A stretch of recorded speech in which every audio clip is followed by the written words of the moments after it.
ఆదికాండ పుస్తకం 15వ అధ్యాయం 15th చాప్టర్.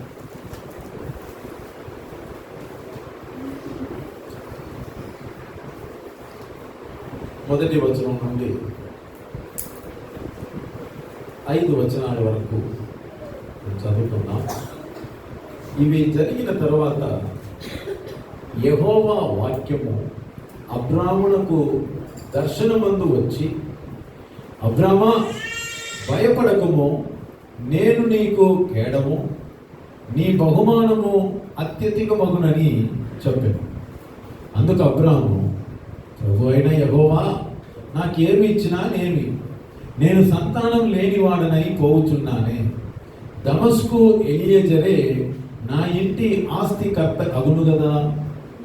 మరియు అబ్రాము, ఇదిగో నీవు నాకు సంతానం ఇయ్యలేదు కనుక నా పరివారములో ఒకడు నాకు వారసుడగునని చెప్పగా, యెహోవా వాక్యము అతని యొద్దకు వచ్చి, ఇతడు నీకు వారసుడు కాడు, నీ గర్భవాసమున పుట్టబోచున్నవాడు నీకు వారసుడు అగునని చెప్పాను. మరియు ఆయన వెలుపలికి అతనిని తీసుకుని వచ్చి, నీవు ఆకాశం వైపు తేరి చూచి నక్షత్రమును లెక్కించుటకు నీ చేతనైతే లెక్కించుమని చెప్పి, నీ సంతానం అలాగు అవునని చెప్పాను. 6వ వచనం, అతడు యెహోవాను నమ్మెను, ఆయన అది అతనికి నీతిగా ఎంచెను.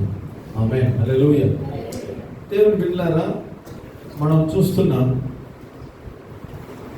ఆదికాండం 11వ అధ్యాయములలో దేవుడు అబ్రహామును మెసొపొతేమియా అనేటువంటి ప్రాంతంలో నుండి దేవుడు పిలిచాడు.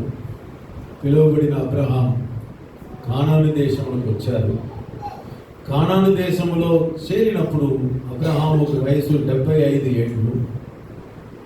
కానాను దేశములలో అబ్రహాము పలు చోట్ల ఆయన తిరిగాడు.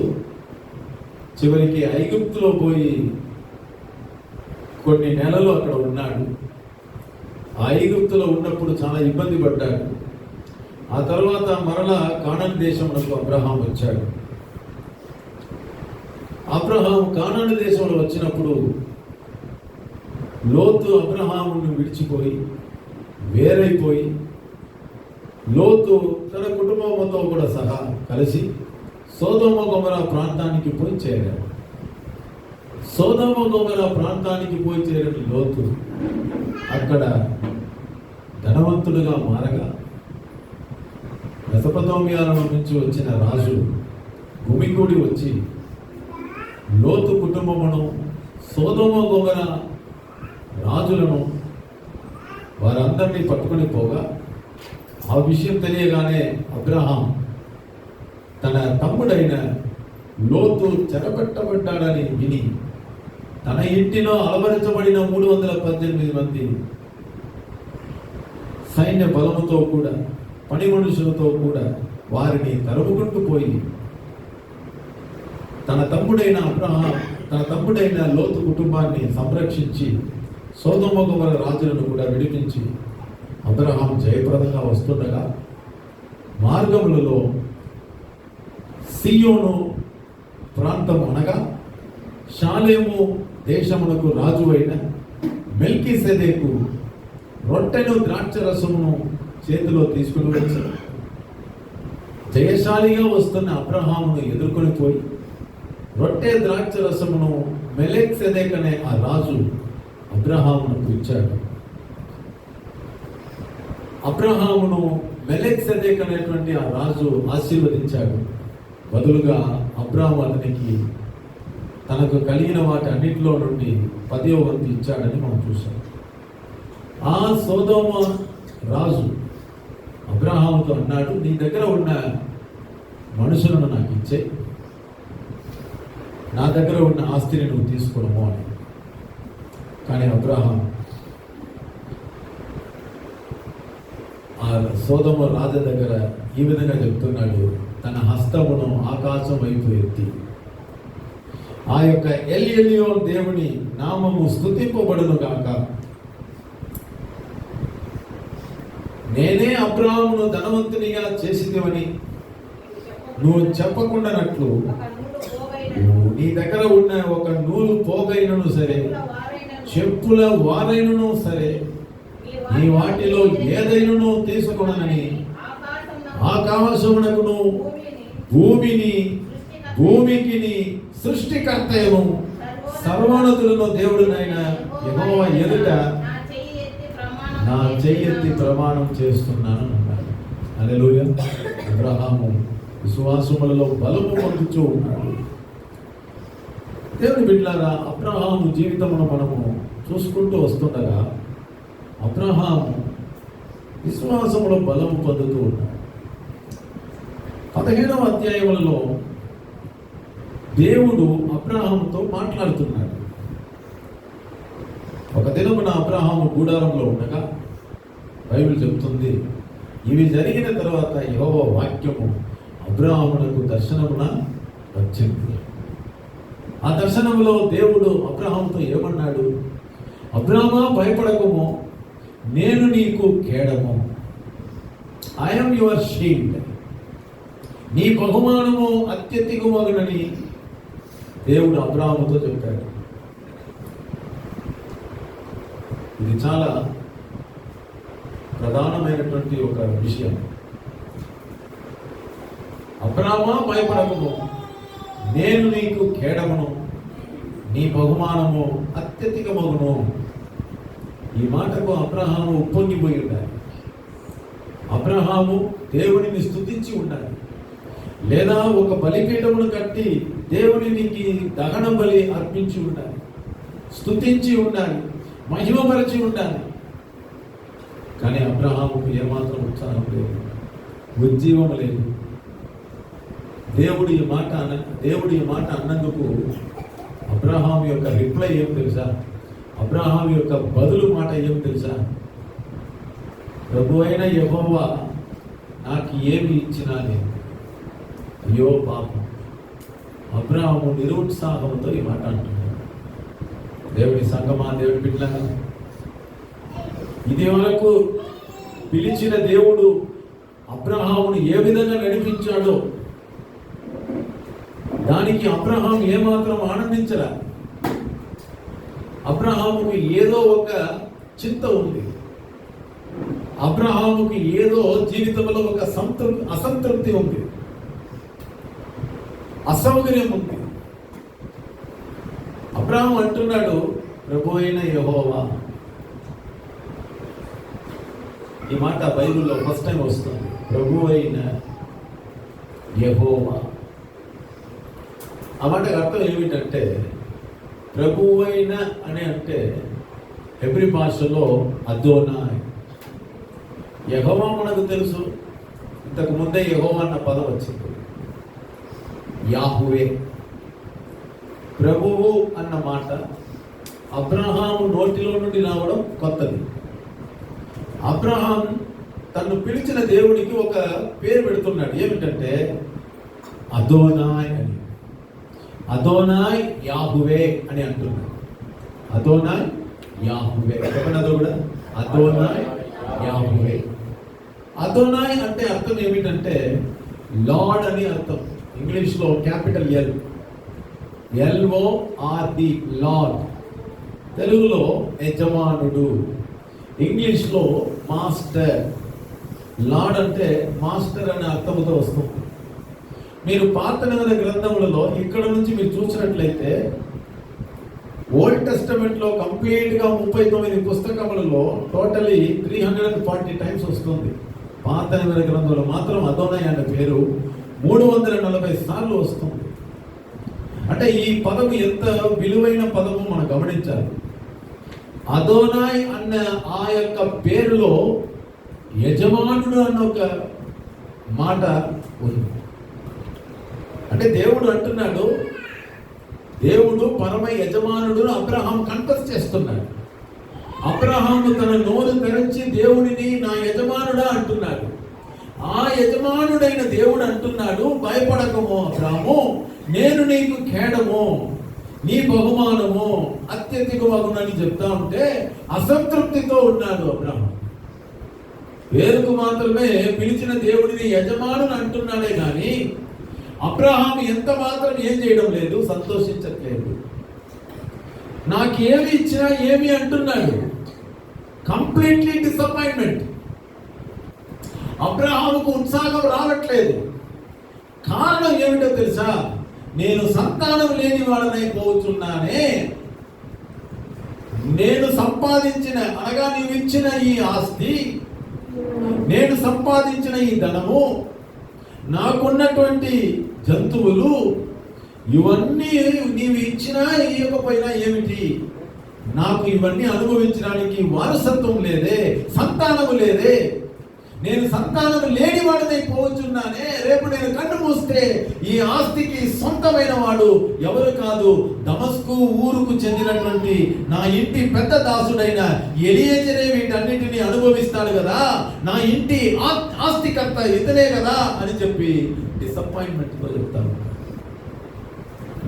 బిడ్డలారా, అబ్రహామునకు ఎందుకు ఈ మాదిరిగా డిసప్పాయింట్మెంట్ వచ్చింది? నువ్వు నాకు ఇచ్చినా నేను రక్షింపబడి బాప్తిజం తీసుకున్నా, సహవాసములకు వస్తున్నా, రొట్టె ద్రాక్షరసము క్రమబద్ధంగా తీసుకుంటున్నా, మనకు కూడా ఇలాంటి నిరుత్సాహం రావడం జీవితంలో తప్పదు.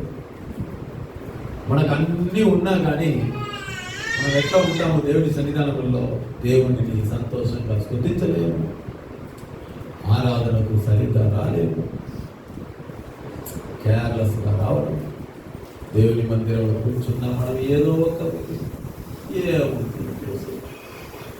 దేవుడిని ఎంత ఆరాధించినా ఏమి, పాట పాడినా పాడకపోయినా ఏమి, ఇవన్నీ కొంచెం మన జీవనంలో పూర్తిగా చేసే కార్యక్రమాలు. ప్రార్థనలో ఉత్సాహం రాదు, ఎందుకంటే మనకి ఏదో ఒక డల్నెస్ ఉంటుంది, అసంతృప్తి అనేది ఉంటుంది. చదివే పిల్లలకి చదువు మీద ఉన్న భారం అధికం అవ్వడం వలన వారు ఏం చేస్తారంటే డిస్సాటిస్ఫాక్షన్ మునిగిపోతారు. మనం చూడండి, చదివే పిల్లకాయలు చూడండి, ఏమీ లేదు, చదివే పిల్లకాయలు A to Z వాళ్ళకి అన్ని ఏర్పాటు చేసి ఇచ్చినా కానీ కూడా ఏదో ఒక విధమైనటువంటి డల్నెస్ వాళ్ళు ఉంటారు. అన్నీ ఉన్నాయి, ఏం రోజు ఇంటికాడనే బస్సు వస్తారు, పేరెంట్స్ పిల్లల్ని బస్సులో ఎక్కిస్తారు, నెలకు ఫీజు, బస్సుకు ఫీజు కడతారు. ఇంకా యూనిఫామ్ అంటారా, రోజుకు ఒక యూనిఫామ్ ఉంటుంది, దానికి ఎంత ఖర్చు, ఇంకా నోట్బుక్స్, ఇంకా టెక్స్ట్ బుక్, ఇంకా అది ఇది అది అని మొత్తం A to Z మొత్తం లొట్టు లొసుకులు అన్నీ కలిసి చూస్తుంటే అది మొత్తం వాళ్ళకి ఇచ్చినా కానీ కూడా తృప్తి కాదు.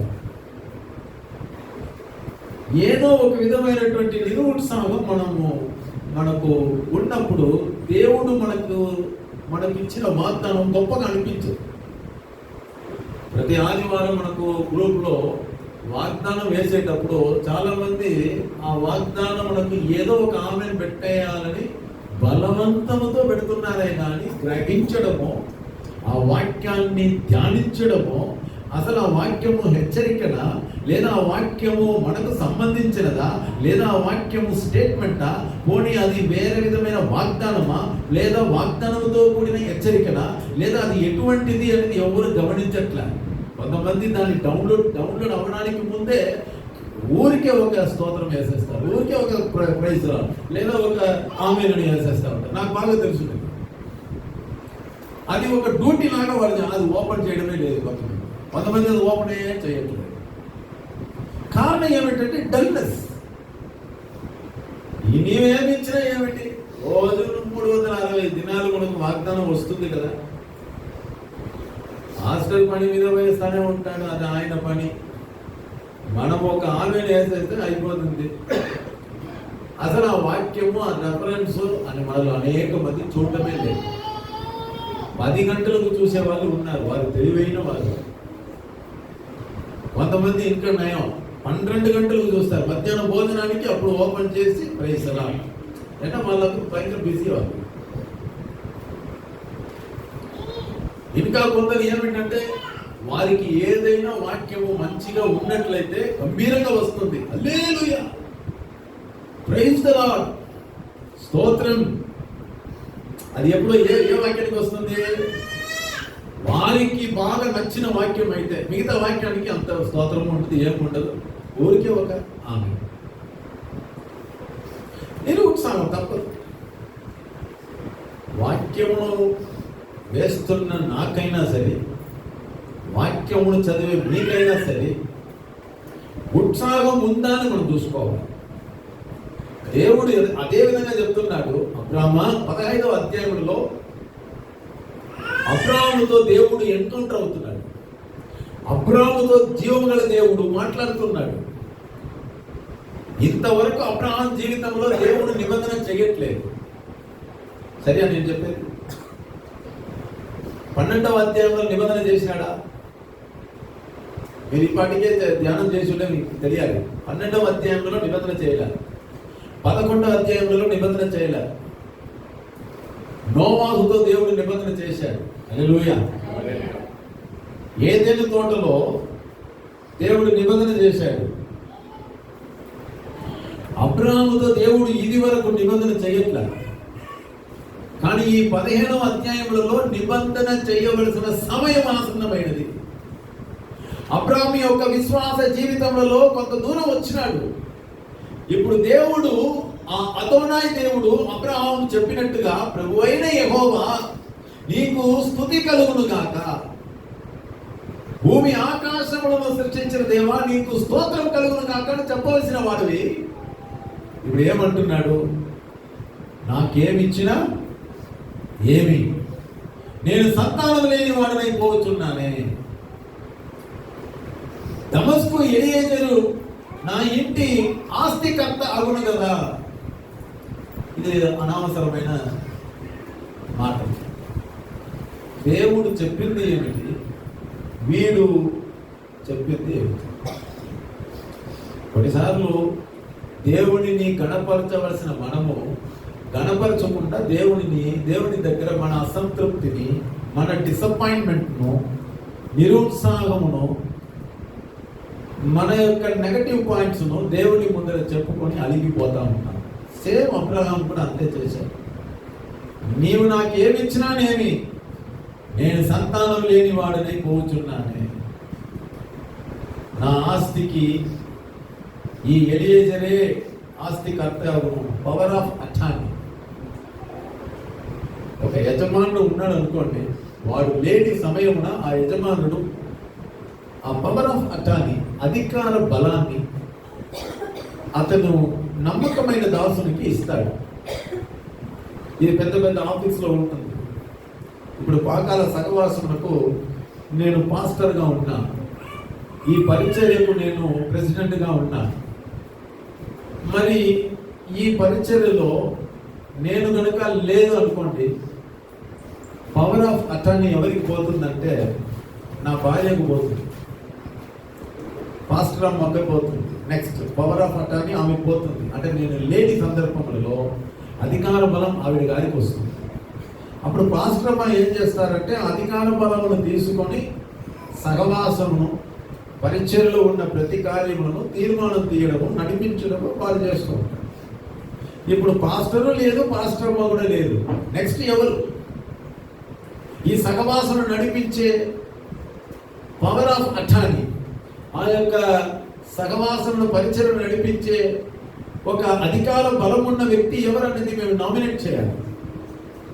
నమ్మకమైన వారు ఎవరైనా ఉన్నట్లయితే వారికి ఈ పనిని అప్పగించి, రేపు కనుక మాకు ఏమైనా జరిగితే, మేము కనుక రేపు కన్ను మూస్తే, మా తర్వాత ఈ పరిచర్య నడిపించడానికి నువ్వే వారసుడు అని మేము పవర్ ఆఫ్ అటార్నీ ఒకరికి ఇవ్వాలి. అబ్రహాం అదే చెప్తా ఉన్నాడు. ఏం చెప్తా ఉన్నాడు? నా ఇంటి ఆస్తికర్త అని చెప్పుకోవడానికి నాకు మగ సంతానం లేదు, ఆడు సంతానం లేదు, అసలు నాకు పిల్లకాయలే లేదు. సంతానం లేని వాడిగా నేను ఉన్నప్పుడు అదోనా యాహువే నువ్వు అంటున్నావు భయపడకము, నేను నీకు కేడము, నీ బహుమానం అత్యధికము అని నువ్వు చెప్తున్నావు. నువ్వు ఏం చెప్పినా ఏం ప్రయోజనం? నేను సంతానం లేనివాడుగానే పోతున్నానే అని నిరుత్సాహంలో అబ్రహాం ఉంటున్నాడు. దేవుడు బిడ్డలారా, మళ్ళా ఆయన ఒక మాటలు చూడండి.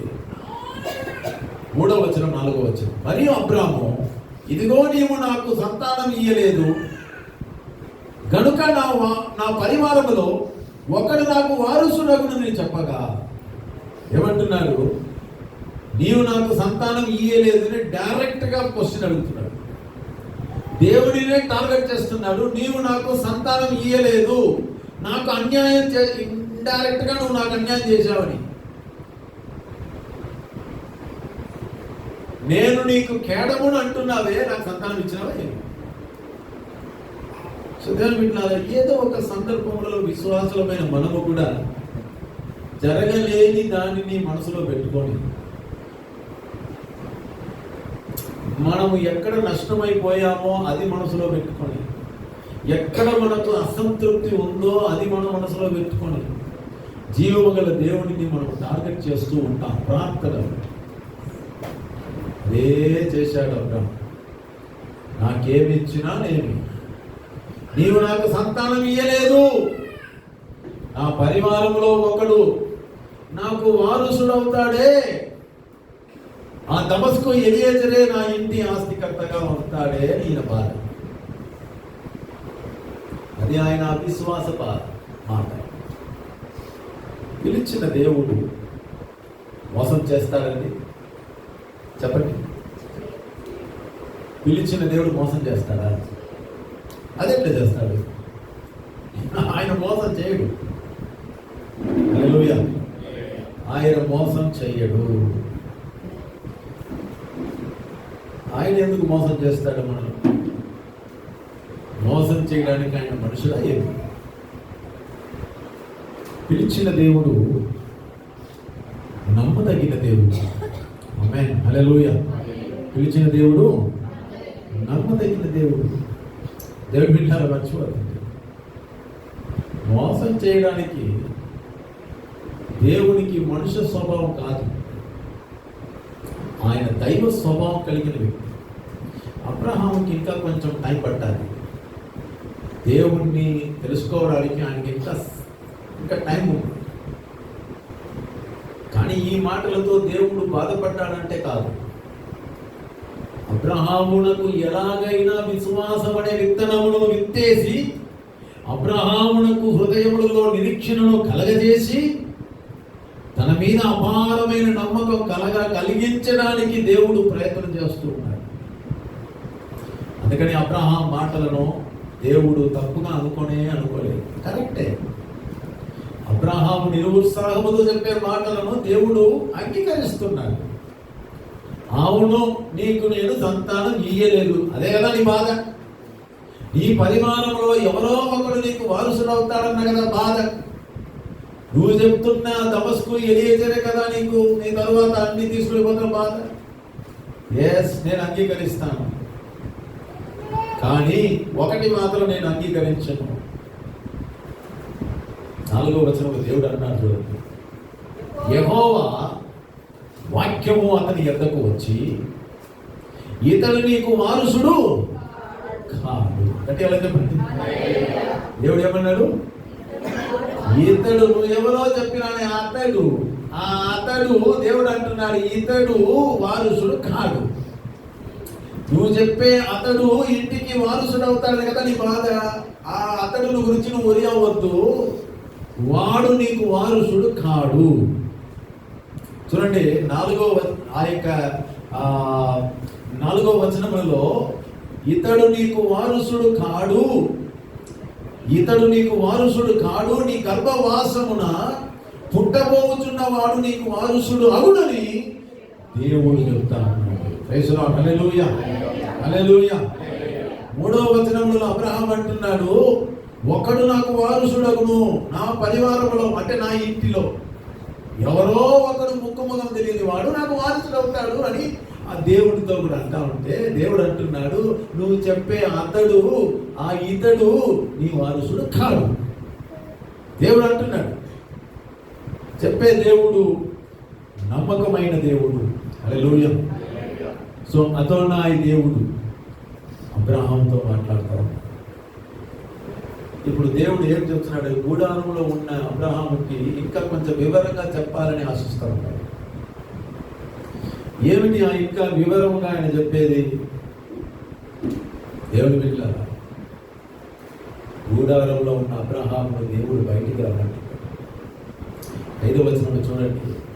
మరియు ఆయన వెలుపలకి అతనిని తీసుకొని వచ్చి, నీవు ఆకాశం వైపు తేరి చూచి నక్షత్రములను లెక్కించుటకు నీ చేతనైతే లెక్కించుమని చెప్పి, నీ సంతానము అలాగూ అవును అని చెప్పాను. హల్లెలూయా. దేవునికి స్తోత్రం కలుగును గాక.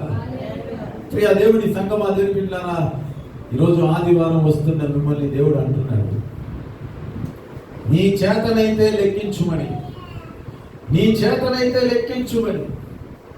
ప్రతి నూతన సంవత్సరం మనం వాగ్దానం కోసము నిరీక్షిస్తూ ఉంటాం. 2024వ సంవత్సరం పుట్టగానే, ఆ 2024వ సంవత్సరం పుట్టగానే మనకు దేవుడు ఇచ్చిన వాగ్దానములలో ఆ 3 మొదటిది ఏమిటో తెలుసా? నీతిమంతులు ఆశించినది వానికి. ఇప్పుడు నవంబర్ 24లో ఉన్నాం. 2024 ప్రారంభించబడి నవంబర్ 24లో వచ్చాం మనం. కానీ నేను ఆశించినది నాకు దొరకలేదే పాస్టర్, ఇంకా 1 నెల మాత్రమే డిసెంబర్ ఉంది, అయిపోయింది జీవితంలో, ఈ సంవత్సరంలో ముగింపులోనికి వచ్చేసినాను పాస్టర్, నేను ఆశించినది ఇంతవరకు నాకు లభించట్లేదు అని నువ్వు అంటున్నావా? సోలిపోవద్దు, నువ్వు అలసిపోవద్దు. విశ్వాస ప్రయాణములలో నువ్వు ఏమాత్రం తడబాటు చెందవలసిన అవసరం లేదు. వాగ్దానం ఇచ్చిన దేవుడు నమ్మదగిన దేవుడు. హల్లెలూయా. బాగా ఆలోచన చేయి.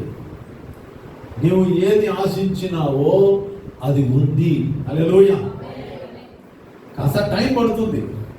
15వ అధ్యాయములలో దేవుడు ఏమంటున్నాడు? ఆకాశము వైపు తేరి చూచి నక్షత్రములు లెక్కించుటకు నీ చేతనైతే లెక్కించుమని చెప్పి, నీ సంతానం అలాగా అవుతుంది దేవుడు అంటున్నాడు. ఇది పొందుకోవడానికి అబ్రహాం ఇంకా కొంతకాలం పోవాలి, ఇంకా కొంతకాలం పోవాలి. చెప్పిన వెంటనే ఆయన గొప్ప గొప్ప తండ్రి అయిపోతాడని కాదు. ప్రతి దానికి ఒక సమయం ఉందండి. కానామూలు వివాహములలో యేసయ్య పిలువబడ్డారు, మనకు తెలుసు. ఆయన పిలువబడ్డాడు కనుక ఆయన శిష్యులు కూడా పిలువబడ్డారు. యేసుక్రీస్తు ఆ వివాహములలో ఆయన ఉంటున్నాడు. ఆ వివాహములలో ద్రాక్షారసము ఏమవుతుంది? అందరికీ అందించబడుతోంది. సడన్ గా ద్రాక్షారసం షార్టేజ్ అయిపోయింది. కొరతలు, ద్రాక్షారసం అయిపోయింది అనే ఒక సమాచారము ఆ యొక్క పెళ్లి కార్యక్రమములలో అందరికీ అది వ్యాపించింది. వెంటనే ఈ యొక్క విషయమును తెలుసుకున్న యేసుప్రభు తల్లి అయిన మరియమ్మ చాలా బాధపడి యేసయ్య దగ్గర వచ్చి, నాయనా ద్రాక్షారసం అయిపోయింది, నువ్వు ఏదైనా చెయ్యవా అని చెప్పిన విధముగా వచ్చి ఆయన దగ్గర చెప్తా ఉంది. యేసుప్రభు ఏమన్నాడు? అమ్మా, నాతో నీకేం పని, నా సమయం ఇంకా రాలేదు. హల్లెలూయా. ఇది కానామూలు వివాహములలో దేవుడు చెప్పిన మాట. నా సమయం ఇంకా రాలేదు, నువ్వు ఆత్రపడవద్దు తల్లి, నువ్వు తొందరపడవద్దు తల్లి. ద్రాక్షారసం అయిపోయింది అన్నది వాస్తవం. ద్రాక్షారసం అయిపోయింది అని నువ్వు బాధపడేది నేను నమ్ముతా, నాకు కూడా తెలుసు ఆ బాధ. కానీ నా సమయం ఇంకా రాలేదు. కానీ సమయం వచ్చేటప్పుడు ఏమైంది? విందు ప్రధాని ఎవరో తెచ్చారు, పని మనుషులు, ఆ ద్రాక్షారసం నీళ్లను నోట్లో వేసుకున్నప్పుడు, అబ్బా ఏమి రుచి ఇది, ఎక్కడి నుంచి తెచ్చినారని అడగలే, ఎవరు తెమ్మన్నారని అడగలే, ఎవరు నా దగ్గర ఇవ్వమన్నట్టు కాదు, ఇది అవన్నీ అడగలే, నేరుగా పెళ్లి కుమారుని ఎద్దుకు పోయి షేకాన్ని ఇచ్చేసాడు. నేను ఎన్నో పెళ్లిలకు పోయి నేను ఏం చేస్తున్నాను, విందు కార్యక్రమంలో ద్రాక్షరసం అందించి ఉన్నాను. ఈనాటి ద్రాక్షరసం ఎన్నటికీ ఏ ఒక పెళ్లిలో కూడా ఇవ్వట్లేదు. అదిగా చెప్పండి, వన్ ఆఫ్ ది బెస్ట్ ద్రాక్షరసం ఈ పెళ్లిలో అందించబడింది అని ఆయనకు షేకాన్ని ఇస్తున్నారు. కానీ ఈ గొప్ప ఘనకార్యము ఎవరి ద్వారా జరిగింది? క్రీస్తు యేసు ద్వారా. అది ఆయనకును పని మనుషులకు మాత్రమే తెలుసు ఆ రహస్యం. ఆ నీళ్లు ఎక్కడి నుంచి తెచ్చినారో అది వాళ్ళకే తెలుసు. ఆ నీళ్లు ఎట్లా ద్రాక్షరసంగా మారిందో అది యేసయ్యకు మాత్రమే తెలుసు. సమయం వస్తుంది, మనం ఆత్రపడకూడదు. నీతిమంతులు ఆశించినది వానికి దొరుకును, నీతిమంతులు ఖర్జూర వృక్షము వలె మొవ్వు వేయుదురు, నీతిమంతులు సింహము వలె ధైర్యంగా ఉంటారు. ఇవన్నీ దేవుడు ఈ సంవత్సరం ఇచ్చిన వాగ్దానం. ఇదిగో 2025 సంవత్సరంలో మరలా దేవుడు మనకు వాగ్దానం ఇవ్వబోతున్నాడు. వాగ్దానములు దేవుడు సిద్ధపరిచి మన కోసం రెడీగా ఉన్నారు. 2025వ సంవత్సరము జన్మించగానే ఆ యొక్క వాగ్దానాలు మనకు దేవుడు అందించబోతున్నాడు. మనం నిరుత్సాహం పడాల్సిన అవసరం లేదు. దేవుడు ఏమంటున్నాడు? నీ గర్భవాసమున పుట్టబోతున్న వాడే నీకు వారసుడురా, నువ్వు నన్ను నమ్మాలి అంటున్నాడు. ఎట్లా నమ్మేది? అబ్రహాము జీవితములలో విశ్వాసం పనిచేయడానికి ప్రారంభమైంది. అబ్రహాము ఆ మాటకు, దేవుడు చెప్పిన ఆ మాటకు అబ్రహాములో ఉన్న అవిశ్వాసం తొలగిపోయింది, సందేహాలు తొలగిపోయింది, డౌట్ కంప్లీట్ గా పోయింది, అవిశ్వాసం పోనే పోయింది. అబ్రహాములో ఉన్నటువంటి ఒక చీకటి అది వెళ్ళిపోయింది. అబ్రహాములో ఉన్నటువంటి గుడ్డితనం అది వెళ్ళిపోయింది. అబ్రహాములో ఉన్న అవిశ్వాసం తొలగిపోయింది. మొదలుగా అబ్రహాం ఏం చేసినాడు తెలుసా? దేవునిని మహిమపరిచారట. ఆమేన్, హల్లెలూయా. కానీ ఇక్కడ మనం చూస్తున్నాం, ఈ మాటలు చెప్పేసరికి నీ చేతనైతే లెక్కించమని చెప్పి నీ సంతానం అలా ఉంటుంది అని చెప్పాను. 6వ వచనంలో అతడు యెహోవాను నమ్మెను. కరుణ తల్లి దేవుని స్తోత్రం. మీ బైబిల్ను కింద పెట్టేసి కరువులు తట్టి దేవునికి స్తోత్రం అర్పించండి. హల్లెలూయా.